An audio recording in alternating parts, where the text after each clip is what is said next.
तो जी हाँ दोस्तों, आईपीएल में जब बजा पवन सिंह का गाने तो पवन सिंह के चाहने वाले पूरा खुश हो गए और पूरा तालियां बजाने लगे और बोले खेसारी लाल यादव का अभी तक कोई गाना ना बजा है ना बजेगा। तो इसी को ध्यान में रखते हुए फिर खेसारी लाल यादव का क्या कहना था, उनका भी 2 गाना बजा।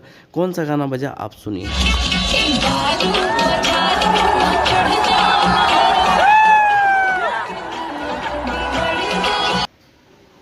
तो दोस्तों एक गाना था और एक गाना और भी है जो गाना खेसारी लाल यादव का बजा। और खेसारी लाल यादव का हर समय कुछ ना कुछ बजते ही रहता है।